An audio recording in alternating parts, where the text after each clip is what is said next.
com cerol. Um levantamento feito pela CPFL Paulista, que atende aqui a região de Campinas, aponta que 1.537 interrupções no sistema elétrico da região de Campinas em 2024 foram por causa de ocorrências com pipas.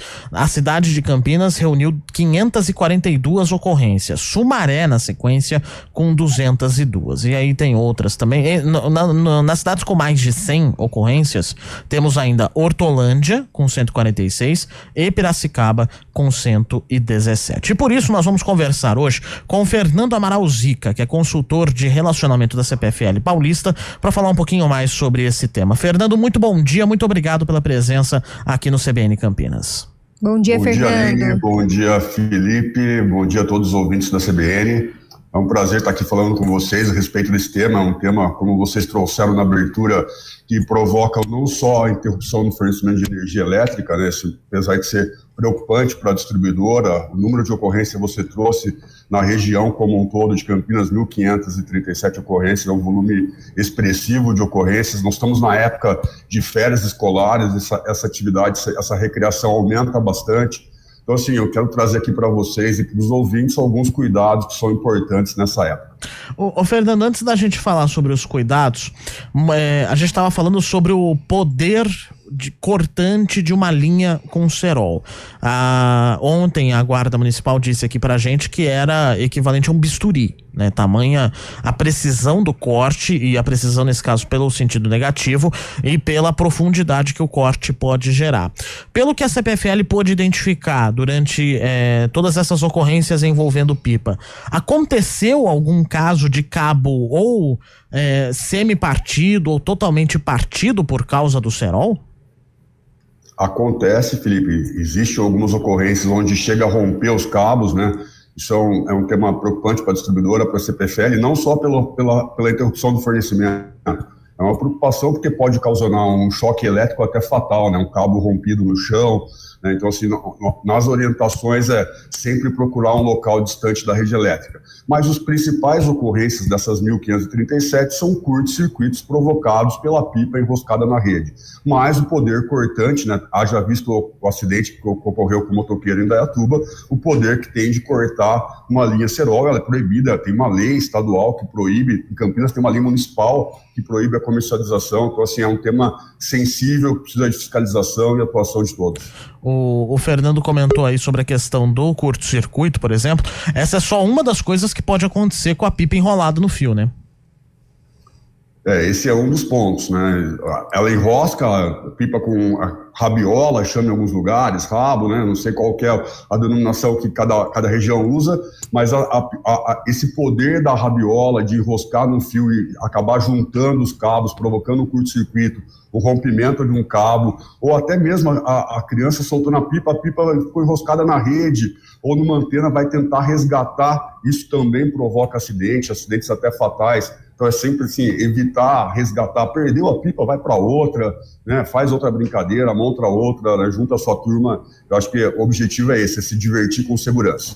Fernando, e na prática, né? Como é que vocês têm atuado para tentar coibir esse tipo de prática, inclusive, né? Como é que funciona esse alerta? Ele é com os pais, é feito também com as crianças nas escolas?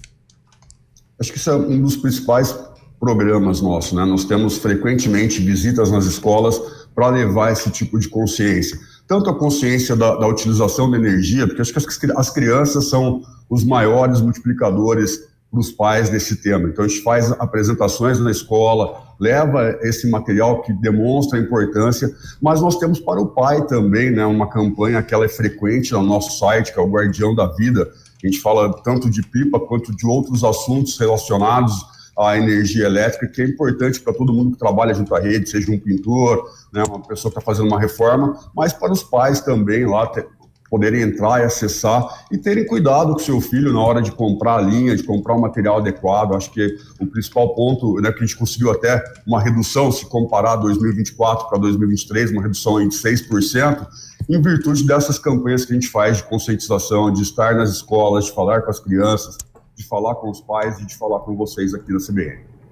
Quando um cabo é rompido, Fernando, como é que funciona o procedimento para conserto? Porque a rede está ali energizada, né? Aquele cabo continua energizado, apesar de estar cortado, mas é um grande trabalho, gera um transtorno imenso à população ali do bairro afetado, né? Desse bairro no entorno.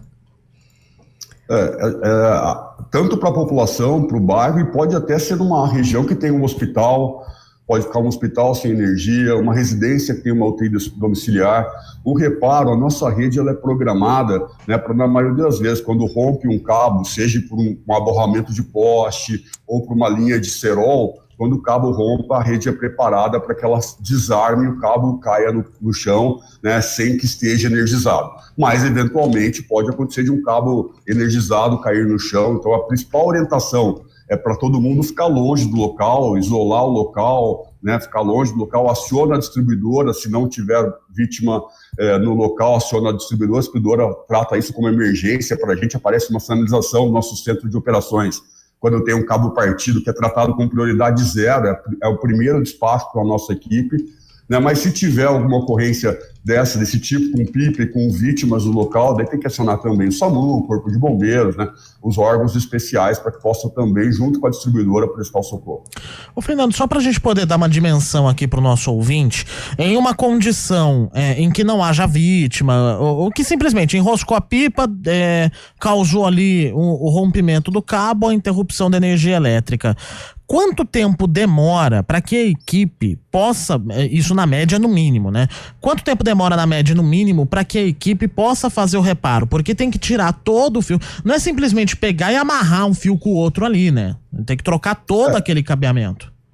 Exatamente. Existem dois tipos de sistema, né, de rede, aquela rede que ela é nua, que até possibilita uma emenda de cabo, né? É possível realizar uma emenda de cabo, e tem a rede multiplexada, que são os cabos com isolamento, que daí precisa trocar o cabo inteiro. Então, o tempo médio de resposta de uma ocorrência dessa, por conta de uma pipa, pode chegar até 4 horas, dependendo da quantidade de cabos rompidos e da extensão do vão que precisa ser reparado. Então, assim, é um trabalho não só para a distribuidora, é um trabalho para o comércio que fica sem energia, para a residência que fica sem energia, né? Afeta, acho que todo mundo, uma brincadeira que pode ser feita com segurança fora da rede elétrica.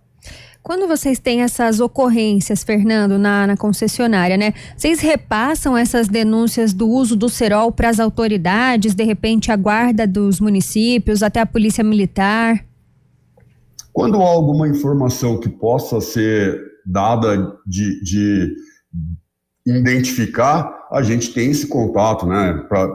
Nós fazemos várias ações em conjuntas, tanto com a Prefeitura, com a Guarda Municipal e com a Polícia, em vários âmbitos da distribuição de energia. Mas, normalmente, a gente não consegue identificar ali no momento quem foi o causador, sabe que foi o tipo de ocorrência, a gente passa esse balanço frequentemente aí para todo mundo, né? A gente solta esse release informando das quantidades, das ocorrências e do tempo de resposta. Mas, assim, não necessariamente é possível identificar quem soltou para que possa ser tomada alguma medida de forma de ressarcimento, tanto para a distribuidora ou para o comerciante, né, para que haja uma culpabilidade aí do processo. Agora, Fernando, a gente comentou aqui no comecinho da nossa entrevista sobre as ações que a CPFL faz nas escolas, principalmente. Você tem percebido que as crianças têm tentado levar isso para casa? Como você avalia essa questão da educação das crianças hoje em relação ao conhecimento hoje sobre os riscos de empinar pipa perto da rede? Nós acreditamos que esse trabalho tem sido bem feito e tem surtido efeito. Acho que as crianças estão levando isso, estão sentindo que esse é um problema que envolve risco, né? E que o risco, às vezes, acontece uma fatalidade. Então, assim, de forma geral, a gente percebe que as crianças estão levando isso para casa, estão trabalhando esse tema. E quando a gente chega na escola e começa a explicar, a gente leva a maquete, onde a maquete tem uma pipa lá que ela encosta na rede, apaga a energia. A gente demonstra isso visualmente para as crianças. Então, assim, elas têm um poder de entender e de multiplicar, né? Agora precisa de todo mundo, dos pais também entenderem quando a criança falou e buscar o material adequado, né? E soltar a pipa como se fosse como ela deve ser soltada, uma atividade de lazer sem risco, né? Antigamente as crianças subiam na laje para soltar a pipa, a gente já percebe que isso tem diminuído, esse tipo de acidente tem diminuído, de soltar no entorno das rodovias, a gente percebe que tem reduzido. Então, isso é fruto da divulgação de vocês, da campanha da CPFL, é uma conscientização de todo mundo. Acho que faz parte de todos nós levarmos essas questões de segurança para os nossos filhos, para os nossos netos, para todos. Fernando Amaral Zica, consultor de relacionamento da CPFL Paulista, muito obrigado por atender a equipe da CBN Campinas e acrescentar a esse debate que nós estamos fazendo durante essa semana sobre um assunto tão importante. Obrigada, Fernando. Sempre bem-vindo por aqui. Obrigado, Aline. Obrigado, Felipe. Um prazer estar com vocês. Estamos à disposição. Um abraço. Um abraço. Tem mensagens aqui, Aline Albuquerque, antes da gente seguir para o rápido intervalo. Bom dia, Felipe Maurício de Campinas. Se é proibido vender a linha, não sei se é crime, mas proibido é. E é crime também vender. Na opinião deles, a pessoa que vendeu tem que ser presa e não pagar multa de R$11 mil. Esse é o caso de Indaiatuba, né, que ele está comentando, porque em Indaiatuba tem a multa ao